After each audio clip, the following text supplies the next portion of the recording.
काल्यवन के भस्म हो जाने पर राजा परीक्षित ने सुखदेव जी से पूछा, भगवन, ये कौन थे जिन्होंने काल्यवन को जलाकर भस्म कर दिया? किस वंश का था? उसमें कैसी शक्ति थी और वह किसका पुत्र था? आप कृपा करके ये भी बतलाइए कि वह पर्वत की गुफा में जाकर क्यों सो रहा था। श्री सुखदेव जी कहते हैं, परीक्षित, वे इक्ष्वाकुवंशी महाराज माधाता के पुत्र राजा मुचुकुंद थे। वे ब्राह्मणों के परम भक्त, सत्य प्रतिज्ञ, संग्राम विजयी और महापुरुष थे। एक बार इंद्रियादि देवता असुरों से अत्यंत भयभीत हो गए थे। उन्होंने अपनी रक्षा के लिए राजा मुचुकुंद से प्रार्थना की और उन्होंने बहुत दिनों तक उनकी रक्षा की। बहुत दिनों के बाद देवताओं को सेनापति के रूप में स्वामी कार्तिकेय मिले। तब देवताओं ने कहा, राजन, आपने हम लोगों की रक्षा के लिए बहुत श्रम और कष्ट उठाया है, अब आप विश्राम कीजिए। आपने हमारी रक्षा के लिए मनुष्यलोक का अपना कंटक राज्य छोड़ दिया और जीवन की अभिलाषाएं तथा भोगों का भी परित्याग कर दिया। अब आपके पुत्र, रानियां, बंधु बांधव और अमात्य मंत्री तथा आपके समय की प्रजा में से कोई नहीं रहा है।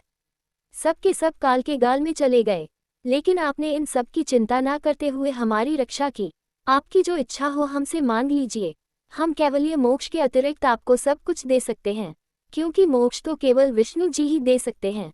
राजा मुचकुंद ने देवताओं के इस प्रकार कहने पर उनकी वंदना की और बहुत थके होने के कारण निद्रा का ही वर मांगा। देवताओं ने उन्हें कहा कि आप सो जाइए और जो भी आपकी निद्रा को भंग करेगा, आपके नेत्रों की अग्नि से वह जलकर भस्म हो जाएगा। जब काल्यवन भस्म हो गया, तब यदुवंश शिरोमणि भगवान श्री कृष्ण ने परम बुद्धिमान राजा मुचमुंद को अपना दर्शन दिया। भगवान का सुंदर चतुर्भुज रूप है। रेशमी पीताम्बर धारण किए हुए थे। वक्षस्थल पर श्रीवत्स और गले में कौस्तुभ मणि अपनी दिव्य ज्योति बिखेर रहे थे। भगवान के मुख की शोभा का वर्णन नहीं किया जा सकता है। भगवान के चेहरे पर मंद मंद मुस्कान है। राजा मुचकुंद भगवान की ये दिव्य ज्योतिर्मयी मूर्ति देखकर कुछ चकित हो गए। राजा मुचुकुंद ने कहा, आप कौन हैं? इस कांटों से भरे हुए घोर जंगल में आप कमल के समान कोमल चरणों से क्यों विचर रहे हैं? क्या आप अग्निदेव, सूर्य, चंद्रमा, देवराज इंद्र या कोई दूसरे लोकपाल हैं? या आप ब्रह्मा, विष्णु तथा शंकर में से पुरुषोत्तम नारायण हैं? आपके इस प्रकाश से गुफा का अंधकार दूर हो गया है। यदि आपको रुचे तो हमें अपना जन्म, कर्म और गोत्र बतलाइए, क्योंकि हम सच्चे हृदय से उसे सुनने के इच्छुक हैं। और पुरुषोत्तम, यदि आप हमारे बारे में पूछे तो हम इक्ष्वाकुवंशी क्षत्रिय हैं। मेरा नाम मुचकुंद है। और प्रभु, मैं युवनाश्वनंदन महाराजा माधाता का पुत्र हूँ। बहुत दिनों तक जागते रहने के कारण मैं थक गया था। निद्रा ने मेरी समस्त इंद्रियों की शक्ति छीन ली थी, उन्हें बेकाम कर दिया था। इसी से मैं इस निर्जन स्थान में निर्द्वंद सो रहा था। अभी अभी किसी ने मुझे जगा दिया। अवश्य उसके पापों ने ही उसे जलाकर भस्म कर दिया है। इसके बाद शत्रुओं के नाश करने वाले परम सुंदर आपने मुझे दर्शन दिया। भगवान श्री कृष्ण ने कहा, प्रिय मुचकुंद, मेरे हजारों जन्म, कर्म और नाम हैं। वे अनंत हैं, इसलिए मैं भी उसकी गिनती करके नहीं बतला सकता। ये संभव है कि कोई पुरुष अपने अनेक जन्मों में पृथ्वी के छोटे छोटे धूल कणों की गिनती कर डाले, परंतु मेरे जन्म, गुण, कर्म और नामों को कोई कभी किसी प्रकार नहीं गिन सकता।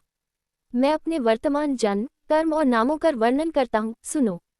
पहले ब्रह्मा जी ने मुझसे धर्म की रक्षा और पृथ्वी के भार बने हुए असुरों का संहार करने के लिए प्रार्थना की थी। उन्हीं की प्रार्थना से मैंने यदुवंश में वसुदेव जी के यहाँ अवतार ग्रहण किया है। अब मैं वसुदेव जी का पुत्र हूँ, इसलिए लोग मुझे वासुदेव कहते हैं। अब तक मैं कालनेमी असुर का, जो कंस के रूप में पैदा हुआ था, तथा प्रलंब आदि अनेकों साधुद्रोही असुरों का संहार कर चुका हूँ। राजन, ये काल्यवन था, जो मेरी ही प्रेरणा से तुम्हारी तीक्ष्ण दृष्टि पड़ते ही भस्म हो गया। वही मैं तुम पर कृपा करने के लिए ही इस गुफा में आया हूँ। तुमने पहले मेरी बहुत आराधना की है और मैं हूँ भक्तवत्सल, इसलिए राजर्षे, तुम्हारी जो अभिलाषा हो मुझसे मांग लो। मैं तुम्हारी सारी लालसा, अभिलाषाएं पूर्ण कर दूंगा। जो पुरुष मेरी शरण में आ जाता है उसके लिए फिर ऐसी कोई वस्तु नहीं रह जाती जिसके लिए वह शोक करे। श्री सुखदेव जी कहते हैं, जब भगवान श्री कृष्ण ने इस प्रकार कहा, तब राजा मुचकुंद को वृद्धगर्भ का ये कथन याद आ गया कि यदुवंश में भगवान अवतीर्ण होने वाले हैं। वे जान गए कि ये स्वयं भगवान नारायण हैं। आनंद से भरकर उन्होंने भगवान के चरणों में प्रणाम किया और इस प्रकार स्तुति की। मुचुकुंद ने कहा, प्रभो, जगत के सभी प्राणी आपकी माया से अत्यंत मोहित हो रहे हैं। वे आपसे विमुख होकर अनर्थ में ही फंसे रहते हैं और आपका भजन नहीं करते। वे सुख के लिए घर गृहस्थी के उन झंझटों में फंस जाते हैं जो सारे दुखों के मूल स्रोत हैं। इस तरह स्त्री और पुरुष सभी ठगे जा रहे हैं। इस पापरूप संसार से सर्वथा रहित प्रभो, ये भूमि अत्यंत पवित्र कर्मभूमि है, इसमें मनुष्य का जन्म होना अत्यंत दुर्लभ है। मनुष्य जीवन इतना पूर्ण है कि उसमें भजन के लिए कोई भी असुविधा नहीं है।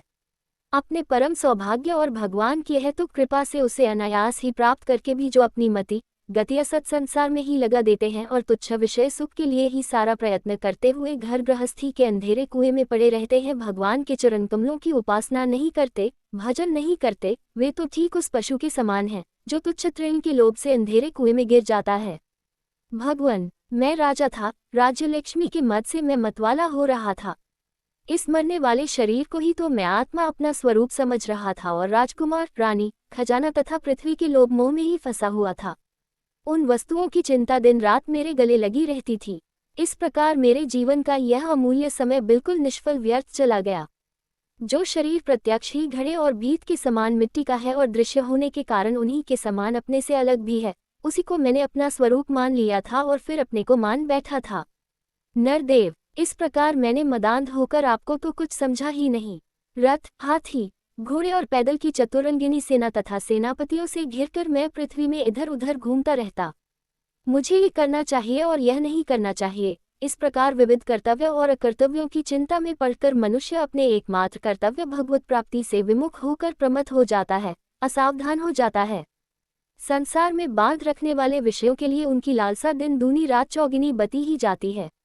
परंतु जैसे भूख के कारण जीभ लपलपाता हुआ सांप असावधान चूहे को दबोच लेता है, वैसे ही कालरूप से सदा सर्वदा सावधान रहने वाले आप एकाएक उस प्रसादग्रस्त प्राणी पर टूट पड़ते हैं और उसे ले बीतते हैं।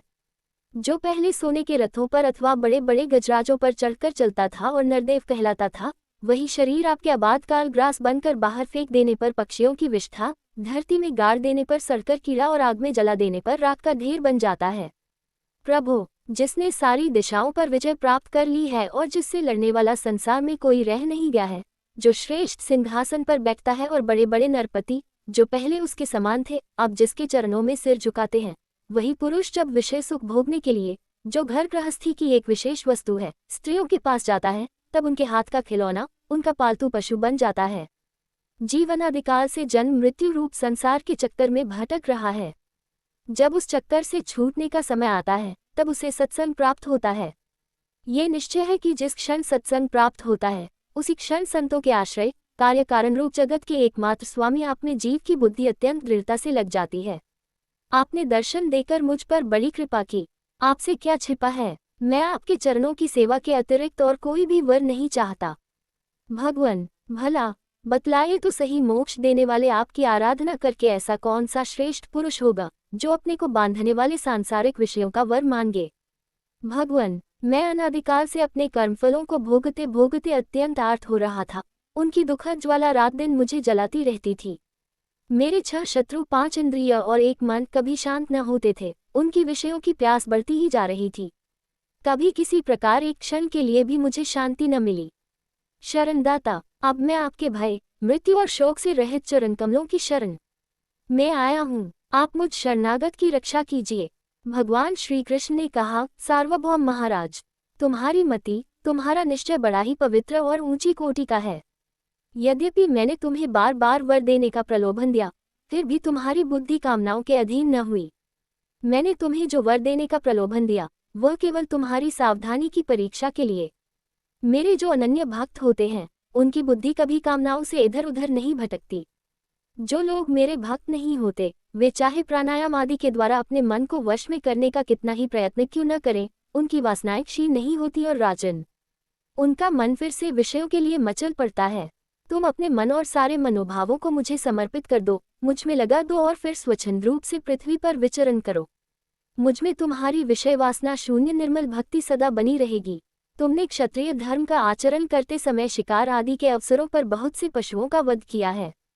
अब एकाग्रचित से मेरी उपासना करते हुए तपस्या के द्वारा उस पाप को धो डालो। राजन, अगले जन्म में तुम ब्राह्मण बनोगे और समस्त प्राणियों के सच्चे हितैषी, परम सुहृद होगे तथा फिर मुझ विशुद्ध विज्ञानघन परमात्मा को प्राप्त करोगे। श्री सुखदेव जी कहते हैं, प्यारे परीक्षित, भगवान श्री कृष्ण ने इस प्रकार इक्ष्वाकुनंदन राजा मुचकुंद पर अनुग्रह किया। अब उन्होंने भगवान की परिक्रमा की, उन्हें नमस्कार किया और गुफा से बाहर निकले। उन्होंने बाहर आकर देखा कि सब के सब मनुष्य, पशु, लता और वृक्ष वनस्पति पहले की अपेक्षा बहुत छोटे छोटे आकार के हो गए हैं। इससे ये जानकर कि कलियुग आ गया, वे उत्तर दिशा की ओर चल दिए। महाराज मुचुकुंद तपस्या, श्रद्धा, धैर्य तथा अनासक्ति से युक्त एवं संशय संदेह से मुक्त थे। वे अपना चित्त भगवान श्री कृष्ण में लगाकर गंधमादन पर्वत पर जा पहुँचे। भगवान नर नारायण के नित्य निवास स्थान बदरिकाश्रम में जाकर बड़े शांत भाव से गर्मी सर्दी आदि द्वंद्व सहते हुए वे तपस्या के द्वारा भगवान की आराधना करने लगे।